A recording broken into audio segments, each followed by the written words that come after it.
Hello guys, today I'm going to show you how to create this Batman ring using FreeCAD 1.0. So this is how it looks. So enjoy. Okay, so I start with an empty file, and now I am in the Part Workbench. First I will create a frame of my ring. I created a sketch in the front view, and I will create a circle in the center and another circle, but on this green line, something like this. I select the inner circle and I hit D, and I set the diameter to 17.5, and the outer circle, the diameter is 30, and the distance from this center point to the red line is 4. Now the sketch is fully constrained. I can close. Let me go up to the view and toggle the axis cross to show the arrow. I will call this one frame. Okay, next I will create in some arc. One arc in here, connect from this circle to this circle, another arc from here to here, and another one from here to here. Okay, and then I will create in a path in between these two circles, and then I will sweep along to create in the surface of the ring. To create an arc down here, I just creating a sketch in the left view, so I choose the right view and I click on the reverse direction, and then I click OK. I rotate the view a little bit, and then I reference this circle and then this circle, and then I go back to the left view. Next I will create in an arc like this,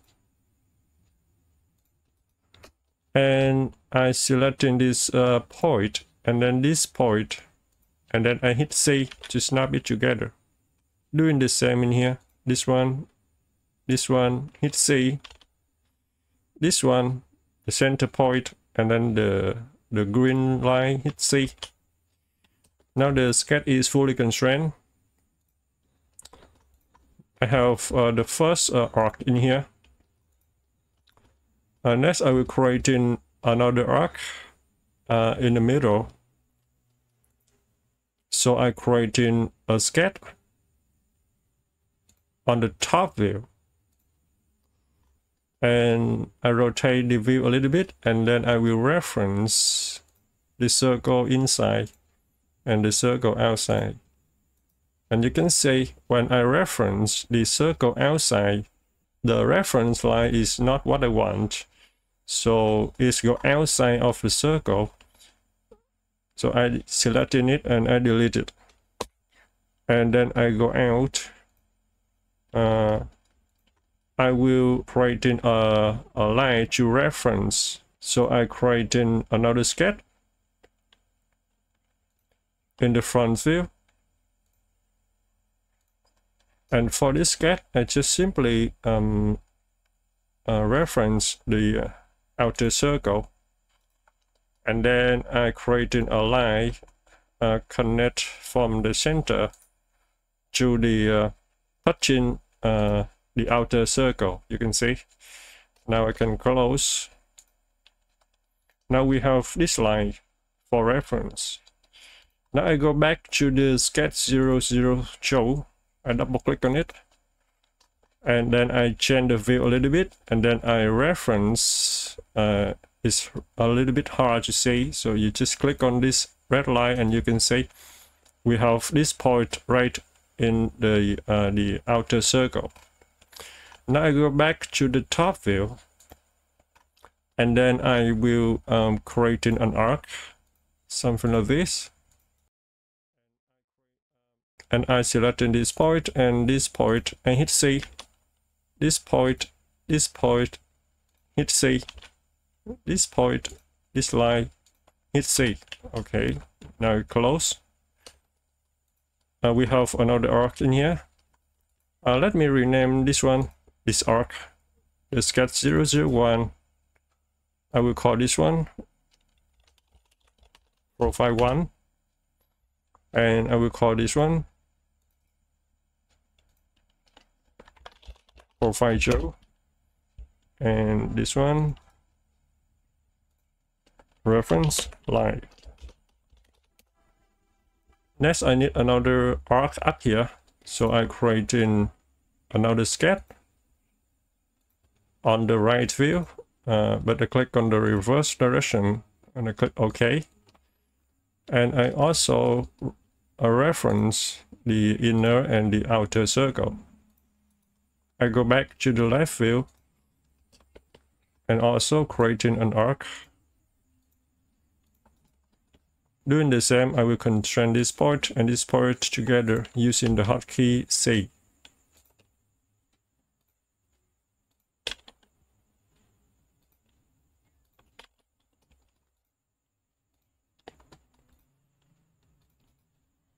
We'll call this one profile 3.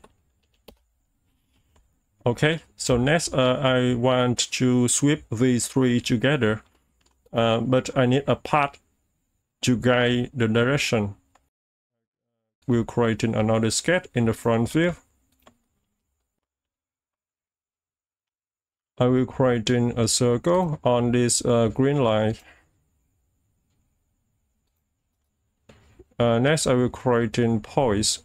One point up here on this circle, and one point down here also on this circle.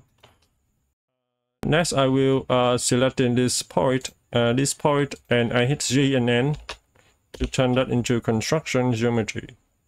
And I select this point, and this green line, and hit C to snap it to the green line. Okay. Next, I will reference. You can rotate the view a little bit, and you reference the arc up here and the arc down here. And then you go back to the front view, and you can see we have these 2 points up here and 2 points down here. I zoom close here, selecting this point, and this point. I hit S for symmetry constraint. Doing the same up here, selecting this point, and this point. I hit S.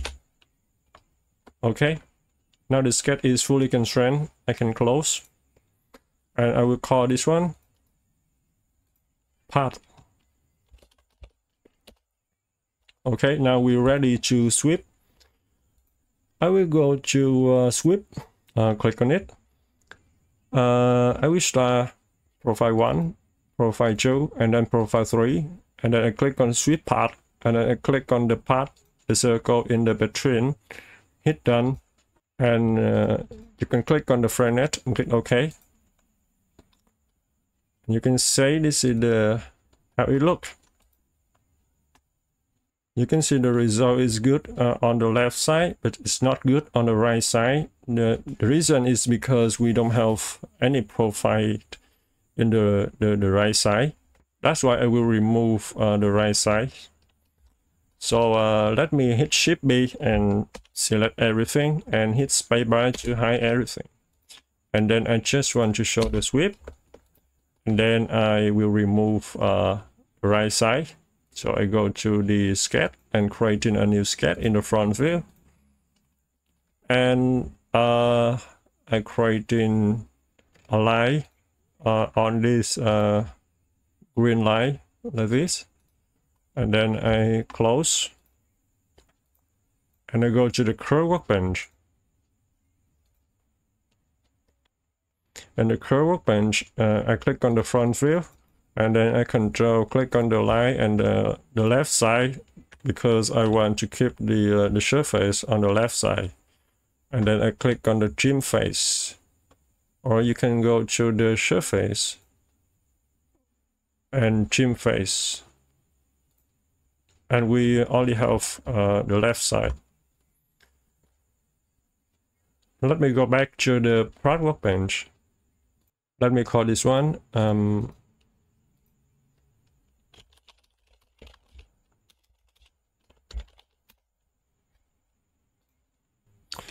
let me hide this cutting line.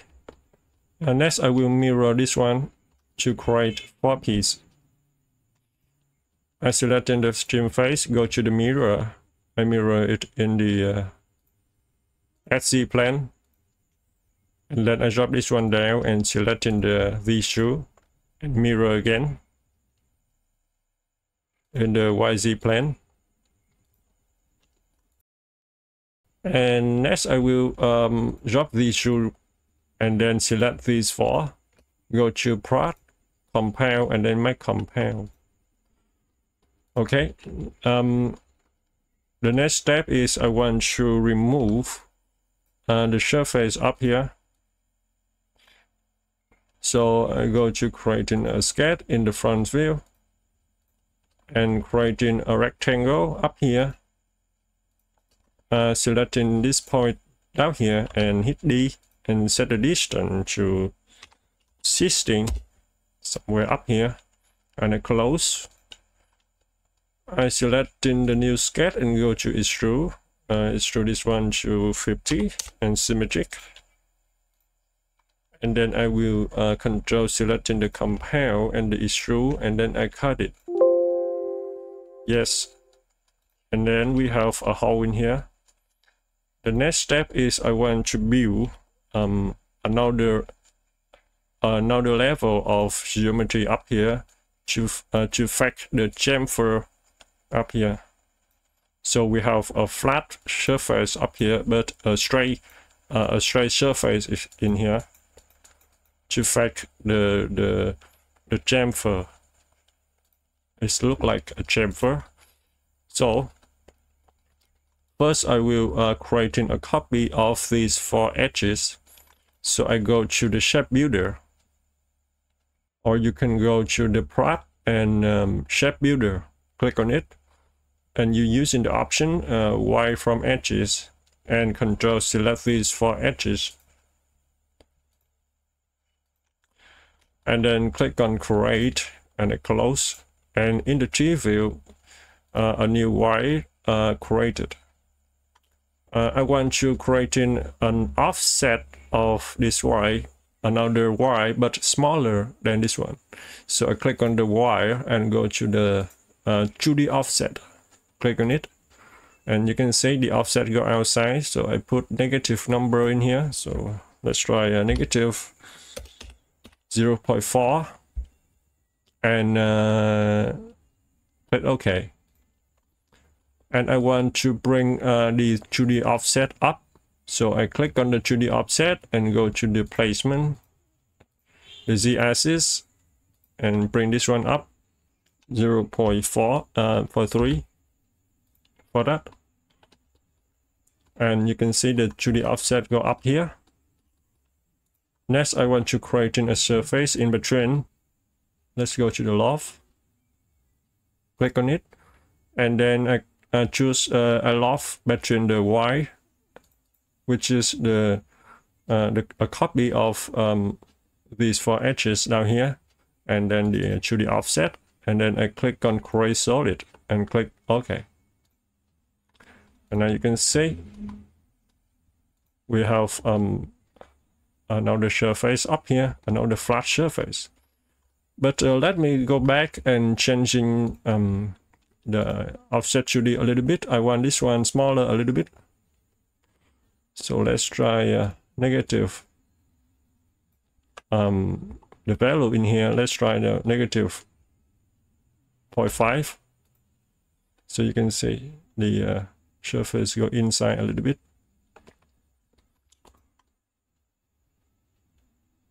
Let me hide the Y and the 2D offset. Okay, the next step is I want to combine these guys to creating a single solid. So I go to the curve workbench and control select these surfaces one by one.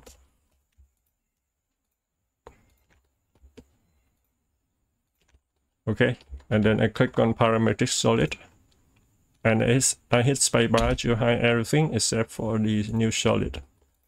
The next step is I will create a vector of the logo I want to put on this surface.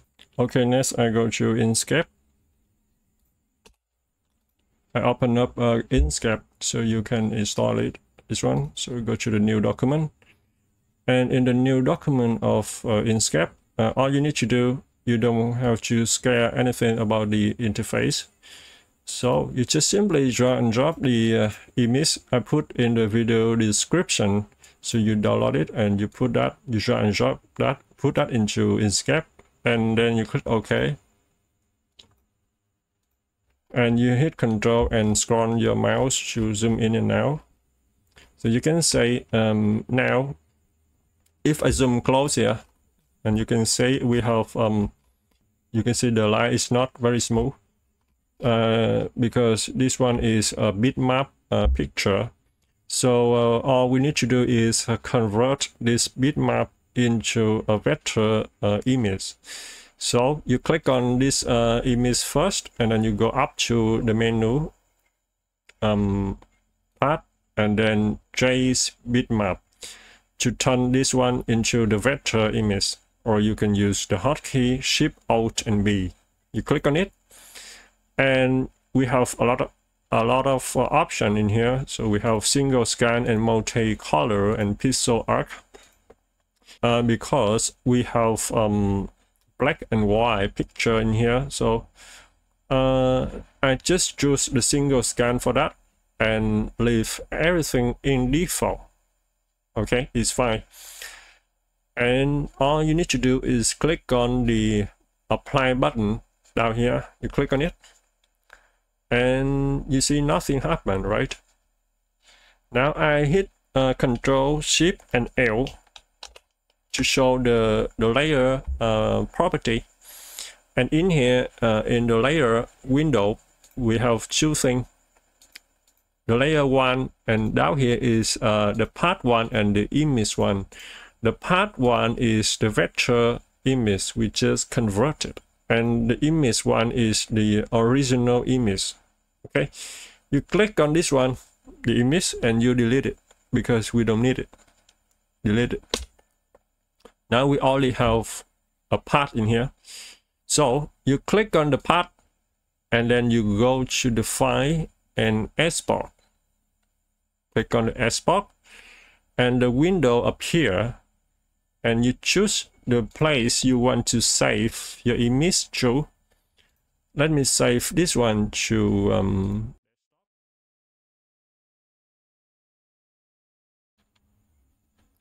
the next step is you will navigate to the logo you just export. You open up FreeCAD, and then you drag and drop the new file you export into FreeCAD.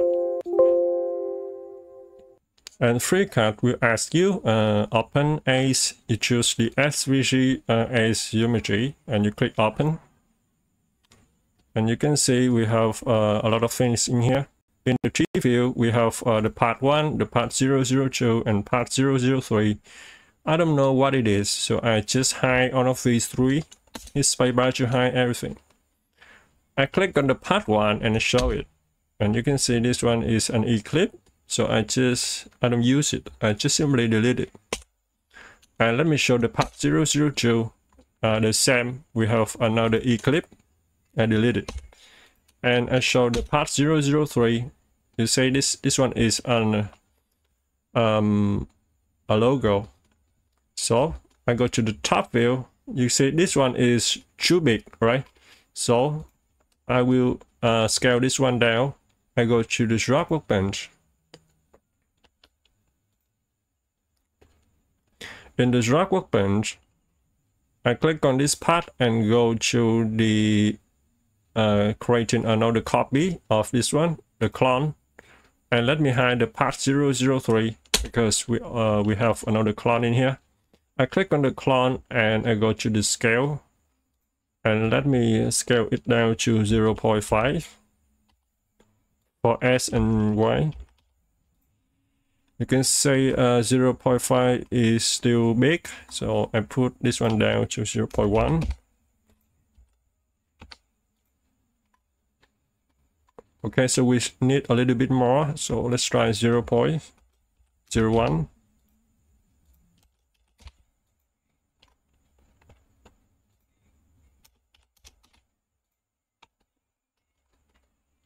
Okay, I think this side is okay. Next, I want to bring this logo up. I select, I go to the placement, position. Let's go bring this one up to 16.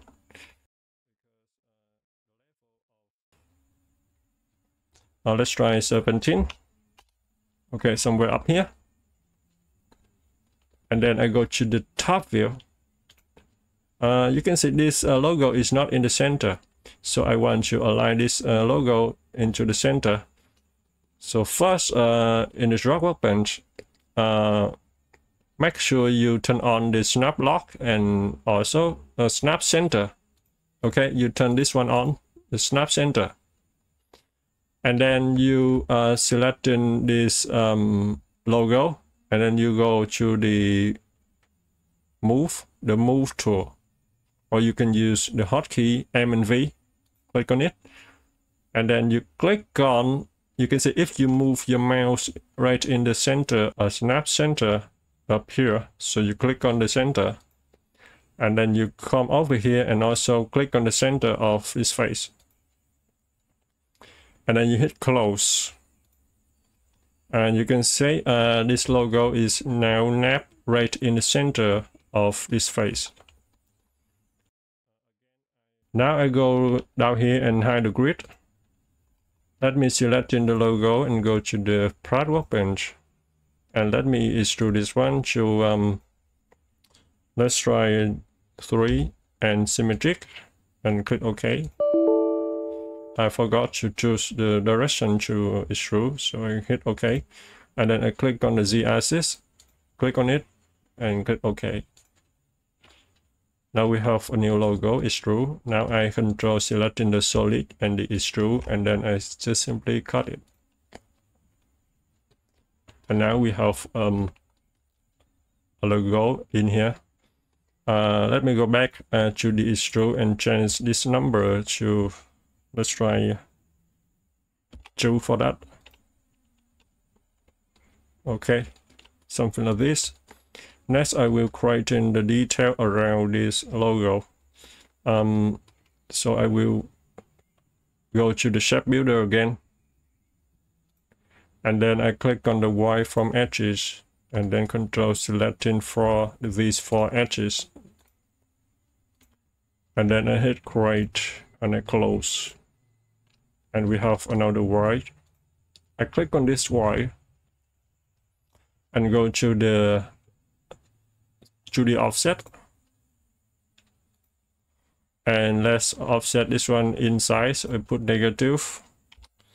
Let's try 0.4 also and click OK. And for this new 2D offset, I will call this one part for detail on top. Okay. And then I will create in a triangle in here to sweep along this part. So I control selecting this edge and then this point. And then I create in a sketch and click on the normal to edge. Click OK. And let me view the section. And in here I will create a triangle. I click on the triangle and I click start from the center point, go down like this, and selecting this line and hit D and set the distance to 0.4. and I close. And next I will go to the sweep, click on the sweep, and then I go to selecting the sketch 008 and click on sweep path, and then control select these 4 edges. Hit done and create solid and click OK.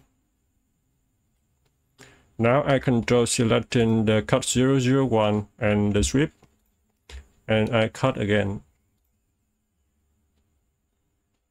Now you can see we have a detail in here. Let me hide a triangle, and also I hit Shift B again and select everything and hide everything. I only want to show the cut 002. Now I can select in the ring and go to the view and set the deviation down to 0.01. Okay, so this is the final result of the ring. So thanks for watching and see you in the next video.